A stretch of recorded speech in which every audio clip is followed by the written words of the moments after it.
Bonjour les kikis. Alors voilà, donc en vidéo, la vidéo numéro 9, je crois, si mes souvenirs sont bons, de la correction du TP de suivi cinétique. Donc évidemment, celui-ci fera l'objet en live demain d'une correction en live sur la classe virtuelle à 10 heures pour les TS3 et à 14 heures pour les TS1, donc sur les créneaux normaux. Donc on commence. Donc voilà, l'objectif, utiliser un spectrophotomètre pour étudier la cinétique de la réaction. Vous avez ici un lien avec une vidéo. J'espère que vous avez trouvé la petite erreur qu'il y avait dans la vidéo, mais je vous la donnerai. Donc voilà, on a fait l'absorbance d'une solution de I2 et on voit qu'elle absorbe avec un pic d'absorbance. Il suffit de lire ici la longueur d'onde à laquelle on aura le maximum d'absorbance et on voit que c'est entre 450 et 470 nanomètres. Donc d'après l'étoile qui est sur votre document ici, on voit qu'à 480 nanomètres, c'est le bleu qui est absorbé. Donc en fait, la solution, elle est orangée, vu que c'est le bleu qui est absorbé. Rappel de cours de première. Voilà pour les trois premières questions, d'après le spectre. Voilà, IMAX. Ce fichier, vous l'avez, je l'ai mis sur TS Corona. En déduire la couleur donnée par le diode, et la solution sera orangée qui va absorber le bleu. Voilà. Ensuite, pour obtenir, donc, on va vérifier la loi de Beer-Lambert. A est égal à K fois X, qui est la concentration. Et à nous de trouver le coefficient directeur qui dépend donc de la longueur d'onde absorbée et de l'épaisseur de la cuve, etc. On vous donne effectivement les couples H2O2, H2O, pas le moins ici, c'était Ali a modifié, il posait la question. On utilise la réaction est lente entre les ions iodures et l'eau oxygénée, donc entre I- ici et l'eau oxygénée H2O2 qui a un oxydant. Cet oxydant va donc subir une réduction et I- va subir une oxydation vu qu'il est c'est des couples Oxred, c'est un réducteur. C'est l'erreur qu'il y a dans la vidéo de présentation, le professeur dit l'inverse. Donc ici on a bien une oxydation du réducteur, le réducteur est oxydé, et là on a une réaction. Voilà, une réduction. Donc notre réaction d'oxydoréduction est H2O, H2O2 plus 2I- plus 2H+, donne 4H2O plus I2. Voilà, rappelez son équation bilan, c'est fait, voilà pour la question numéro 4. Maintenant, passons au suivant. Courbe d'étalonnage, donc comme sur la vidéo, il s'agit de déterminer la relation, trouver le coefficient en directeur entre l'absorbance et la concentration en diode.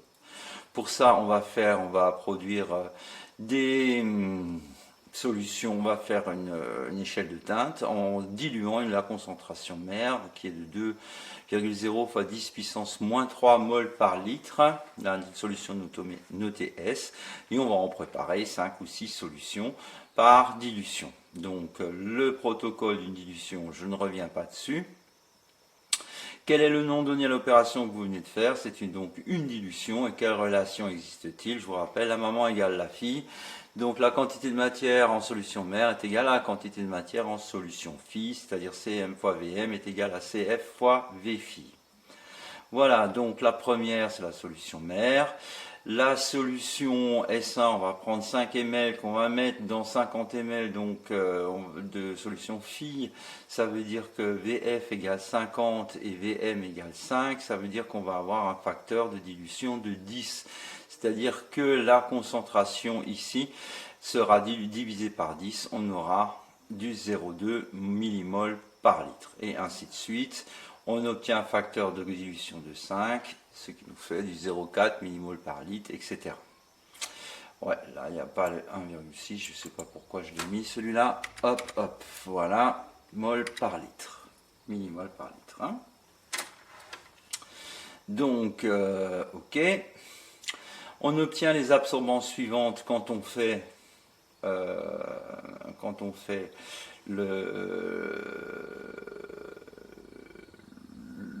quand on va passer chacune des solutions dans le spectrophotomètre, et on va commencer à faire ça sous lattice.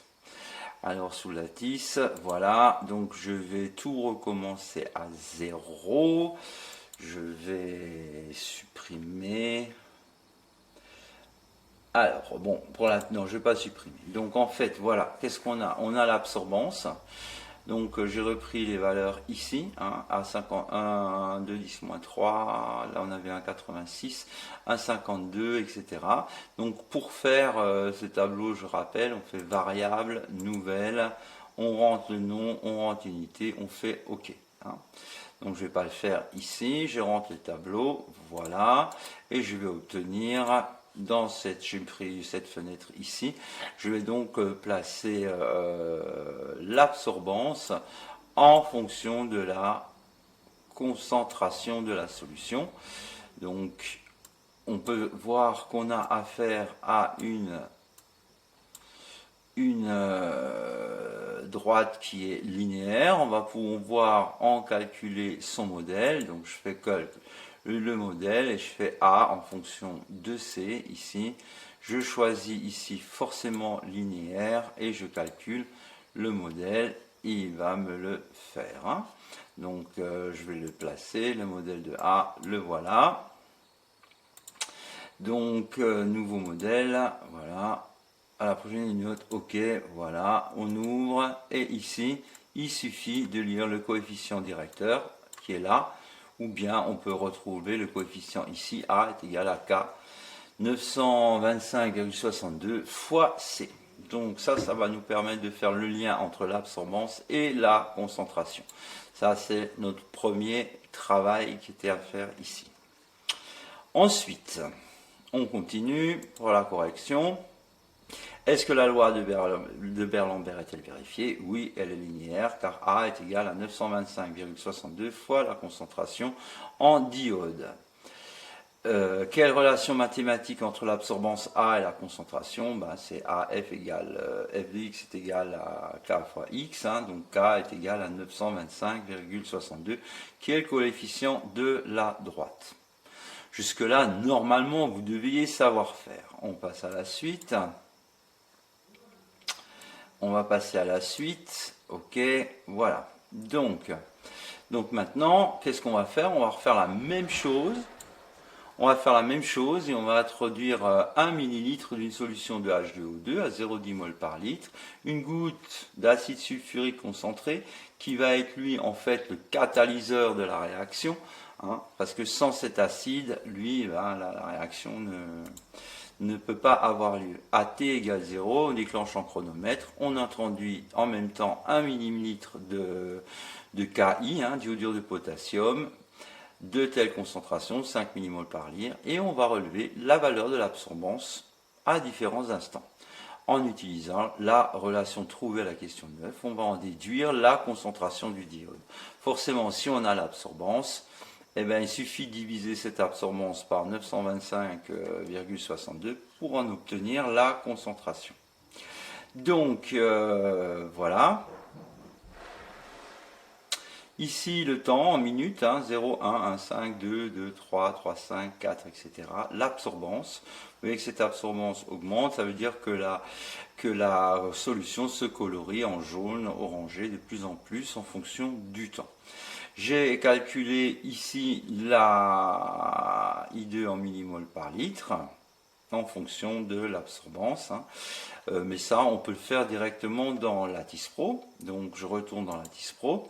Voilà, j'ai introduit donc variable nouvelle, j'ai introduit le temps en secondes, hein, parce que l'unité de temps c'est la seconde. J'ai introduit ici l'absorbance et là j'ai calculé, grâce à une feuille de calcul, la concentration en I2. Donc la feuille de calcul, traitement feuille de calcul, I2 est égal à AC, hein, c'est la nouvelle absorbance dans le deuxième tableau, hein. Je l'ai distingué de la première, hein, je l'ai appelé AC, hein, à absorbance cinétique. Voilà, donc je la reprends, la feuille de calcul, voilà, feuille de calcul, I2 est égal à AC slash 925,62, hein, c'est directement, ça vient de la loi de Berlambert, je calcule en faisant exécuter, et j'obtiens une nouvelle courbe qui va être I2. Donc, dans cette fenêtre-là, maintenant, je vais, alors là, ici, j'ai mis l'absorbance en fonction du temps pour voir l'allure générale de la courbe. Hein. L'absorbance, on peut la mettre en gros rond. Voilà, on va bien voir que c'est une courbe tout à fait classique de cinétique. Maintenant ici, c'est celle qui m'intéresse le plus. Moi, ce qui m'intéresse, c'est la concentration donc en I2 qui sera en fonction du temps que je vais mettre en abscisse. Voilà. Alors bon, on pourrait modéliser cette courbe, mais elle n'est pas tout à fait correcte. Donc on va travailler sans modélisation.